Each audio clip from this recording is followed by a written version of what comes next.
Hello, this is Matt on the Moon Lambo channel, and I've got a couple stories to share with you in this latest Moon Lambo hot jam, which is how you say hot jam properly.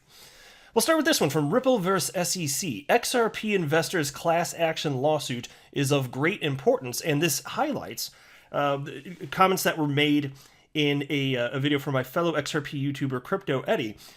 You'll be familiar at this point, I suspect, most of you anyway, with Jeremy Hogan, who's an attorney, as well as John Deaton, who is an attorney. And they had a discussion on Crypto Eddie's channel. It went on for about an hour, and I actually watched it earlier today. It's a fantastic video. If you've got time, I encourage you to give it a whirl here. But I'm going to share with you a couple of the highlights in this hot jam. Also, how about this? Do you guys see where I'm circling right here on the screen? This right here is an asshat. It's an asshat named J. Clayton. He is the destroyer of XRP, breaker of dreams. Here's a headline from Rolling Stone. And by the way, this is from January 5th, 2017. They're like Nostradamus. They kind of got this right. Here's the headline. Trump nominee J. Clayton will be the most conflicted SEC chair ever. So I want to share with you some detail on this, as well as another SEC chair that warned that there would be absolute devastation if Jay Clayton and the SEC took the actions they did against Ripple, especially since there was no pressing matter at that time. But I do want to be clear that I don't have a legal background of any kind. I'm not offering legal advice. I also don't have a financial background of any kind, and I am not offering financial advice, and so you should not buy or sell anything because of anything that I say or write. There's nothing special about me. I'm just an enthusiast in the world of crypto. Hanging out on the internet, making YouTube videos about, crypto, Ripple, and XRP, basically. So that is all that it is, just in the, just on the topic of full transparency, which I believe is important. I don't want anyone to think I'm someone or something that I'm not. So into this piece from Crypto Newsflash, rather. Crypto Eddie spoke to arguably the most popular lawyers in the XRP community at the moment, John E. Deaton and Jeremy Hogan, in a new video.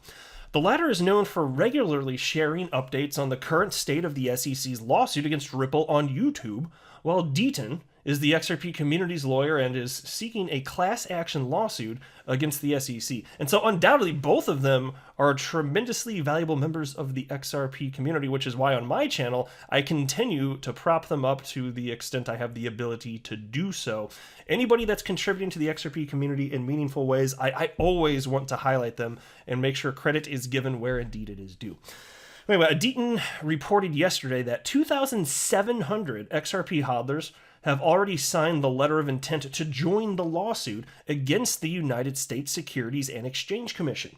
He is currently still seeking individuals who owned and currently own XRP as of December 22nd, 2020. And by the way, that number, it's continuing to climb. So that's what it was at the time of posting, and that's the last number I'm aware of that John Deaton cited. But it'll be interesting to see when this is all said and done, just how many thousands and thousands and thousands of XRP holders want to make sure that they're a part of this class action suit against the SEC.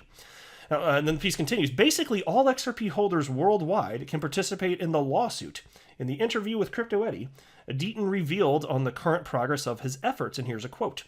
I will tell you that this time next week, everything is going to come into focus about what we are doing here as the XRP community and how it's really come into place. I know it's a bit vague, but stand by. It will be worth it. And so I got to admit, I was rather curious when he said that. I was like, but I want to know now what it is. So I guess we'll have to wait till this coming week here to see what it is that he was referencing here. But there should be some notable news, and as soon as I know what it is, I'll be happy to talk about it on my channel here. Anyway, piece continues. For his part, Hogan stated that Deaton's efforts are of great importance, also for the Ripple vs. SEC case. Judge Torres needs to query a list of related cases and needs to see the massive negative impact on individual XRP holders, which will reinforce Ripple's arguments. Regarding Judge Torres, by the way, they didn't cite it in this article, but Judge Torres, that is the judge that, I mean, you may have already realized this, but just to make sure, Judge Torres is the judge that will be presiding over this case with the SEC versus Ripple. And so Jeremy Hogan said the following. Here's a quote. She needs to understand all the effect all this stuff is having on individual holders of XRP. So what John is doing is getting all the individuals together in his lawsuit. Now, in federal court, you have to always file what's called a notice of related cases. So the judge needs to know what cases are currently out there related to the case. So the judge, excuse me. So the judge got notice that John's lawsuit is out there and is going to see all the effects that the SEC versus Ripple lawsuit is having on individual holders of XRP. And so it's a virtual certainty that this judge is going to be aware of this. Everything surrounding Ripple and XRP, especially in particular from a legal perspective, she's going to want to make sure that she's well versed on. Even if she, as Jeremy Hogan cited in Crypto Eddie's video, even if she hires somebody to compile all of the relevant information and then have it spoon-fed to her, even if that's the case, fine. But she's going to make sure that she's aware of what's going on. She seems like a rather intelligent judge, and probably the right person to be in charge of a case like this. And then they have this little subheading, will there be regulatory clarity for Ripple? The two attorneys also discussed whether the SEC litigation will provide final regulatory clarity. In doing so, Deaton and Hogan agreed that the case will not provide that hope for the XRP community. Hogan pointed to the most recent example, Kick Interactive's case, against the SEC, noting that the company received 3 conditions: a ban from violating the law again, a fine, and a condition to sell the Kin token only to accredited investors. By the way, if I could just pause to note that effectively Ripple's already doing that. You know, they're only selling to entities that would be described ultimately as accredited investors. They don't sell to retail speculators, so nothing would fundamentally change there. Even if there were this new legal limitation put in place, it functionally wouldn't change anything that Ripple's doing. I'd be totally cool with that. The piece continues now. According to Hogan, this could be the worst case for Ripple. So the focus of the court battle could be on Ripple's escrow account. However, there could still be uncertainty about XRP's classification as a security or non-security in the United States after the ruling. And here's a quote from Jeremy Hogan. This case is probably going to come down, in my opinion, to summary judgment, which is making the judge the decision. So that I think they may have just worded that wrong. I don't remember him as like having a sloppy sentence like that. I don't know, maybe. But basically, the judge would be the one that ultimately makes the call here. And then his quote continues, and this is what happened in the Kick Interactive case. I don't think that the security status of XRP is going to make it to trial. I think it's a summary judgment. I think we have a judge who is able to make that decision. And then the piece continues.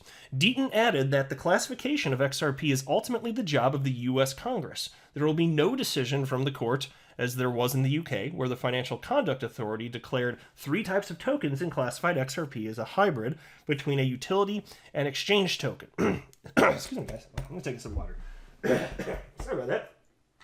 Don't know where that came from. Guess a little touch of the Rona probably right there. It's a good time. I don't know about you guys, but I go around licking doorknobs trying to catch the damn thing, because that's how Moon Lambo rolls. Now, as far as, excuse me, Financial Conduct Authority here, actually offering this type of clarity, we don't actually necessarily need that in order for things to be fine with Ripple and XRP. Quite frankly, you know, once this thing's fully adjudicated, you know, let's say Ripple comes out victorious, even if they technically lose the suit, even if they have to pay a fine, there's that, okay, fine. Ultimately, the reason that it would be a win, as long as XRP is not declared a security, and as long as Ripple can continue to sell XRP as a funding mechanism, you know, it's going to be perfectly fine, because the SEC can't go back and charge them again. It's effectively over, and so even if they don't say XRP is not a security and like write it out in some sort of binding way, it's over. The story's over, and it would be the most positive thing for the XRP community in my mind. But here's a quote from John Deaton now. What people want in the XRP community, they're not going to get it from the court. Only Congress can do that. Now, Hogan, in turn, noted that the judgment will give clarity, but not a designation that it is a non-security token, which is what I was talking about. And here's his quote on this. Because if you have a judgment or a settlement in your favor, the case is over. The SEC can't sue you again to try again. So you're going to get effectively some clarity as far as Ripple is concerned, as far as XRP is concerned, even though you're not going to get a piece of paper from the judge saying that XRP is not a security from now to the end of time. Which, again, I think it's perfectly fine. And so then there was this. By the way, follow John Deaton. He's at John, John, his middle initial E. Then his last name, Deaton, Deaton, and then the number 1. Follow him on Twitter. And so he put this piece out, that the one that I cited at the beginning of the video from Rolling Stone. It wrote, just a little reminder of what was known about Jay Clayton before he was confirmed as the SEC chairman.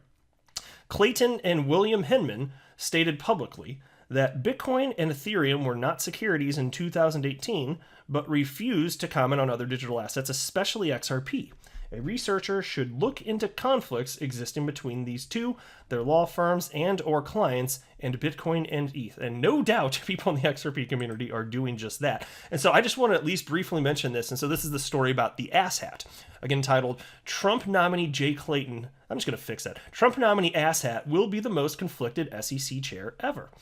When Donald Trump picked hotshot Wall Street defense lawyer, I'm going to fix it, asshat, to head the SEC Wednesday, there was a predictable outcry from certain quarters. Ohio Senator Sherrod Brown, who sits on the banking committee, had one of the most circulated quotes.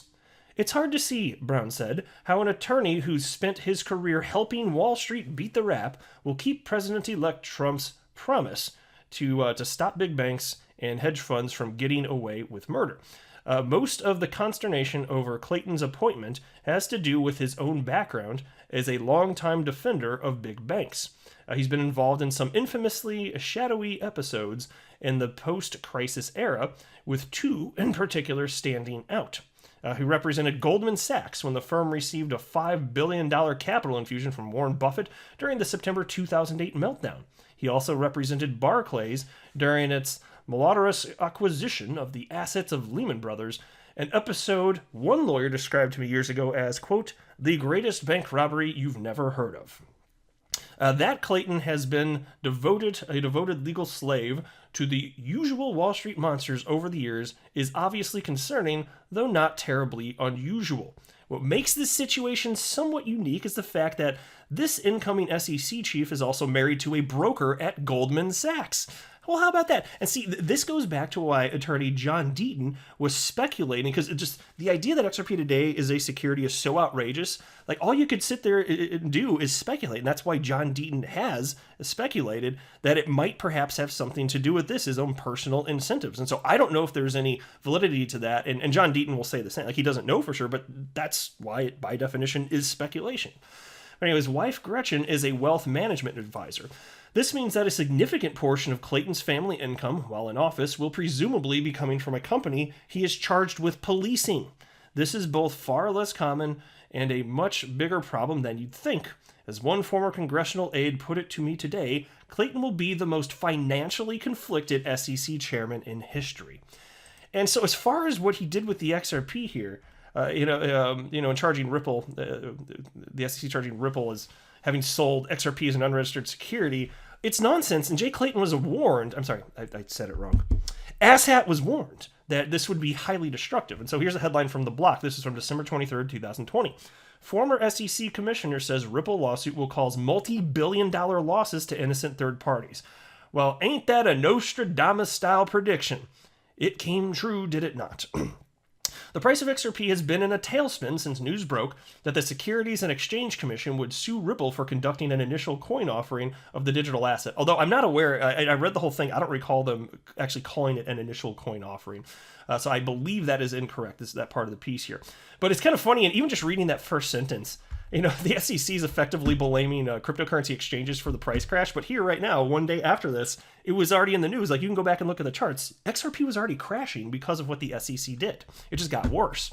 But anyway, in the wake of the suit, which Ripple has described as an affront to the entire cryptocurrency market, a number of firms have begun cutting services tied to XRP, which Ripple has tried for years to get banks to adopt. And so if you go down here, I think this is one of the parts I want to highlight. In a letter to Clayton, here we go, obtained by The Block, former SEC Commissioner Joseph Grunfest said, quote, no pressing reason compels immediate enforcement action. Well, how about that? But asshat did not care, did he? No. You know why? I know why. I'll tell you why. It's because he's an asshat. And let me go down a little bit further. I think there's another quote I wanted to highlight. I think it was, here we go. Said Grunfest is an unpaid advisor for the... here, I think this is it right here. The views of a soon incoming administration and Congress as to the regulation of transactions similar to those at issue can differ substantially from current perspectives, Grunfest wrote. And here's another quote. And he's, by the way, he cited, I love that he actually cared enough to cite this. He wrote that XRP holders are innocent third parties to all of this. Oh, I believe that's absolutely accurate. Here's another quote, though. But simply initiating the action will impose substantial harm on innocent holders of XRP regardless of the ultimate resolution. Upon learning of the proceeding, intermediaries will cease transacting in XRP because of the associated legal risk. The resulting reduction in liquidity will cause XRP's value to decline. And so you can think about what the SEC said in response, like on that topic ultimately, because they actually ultimately did address it. They said that, look, the exchanges, they didn't get any direction from the SEC to stop trading of XRP, so they're the ones that caused the damage. But even the former SEC Chair Grunfest said, of course this was going to happen. This is not rocket science. It's common sense. Of course this was going to occur. Oh my God, Jay Clayton, what an asshat. And so there we go, destroyer of XRP, except for not permanently. I still think that XRP is ultimately going to thrive, and I believe that Ripple's on the right side of history here, so we'll just have to see what happens. There's no way to know for sure, but I'll say this, I am cautiously optimistic. I'll wrap up there, though. I am not a financial advisor. Do not buy or sell anything because of anything that I say or write. That would be a very, very, very bad idea. Until next time, to the Moon Lambo.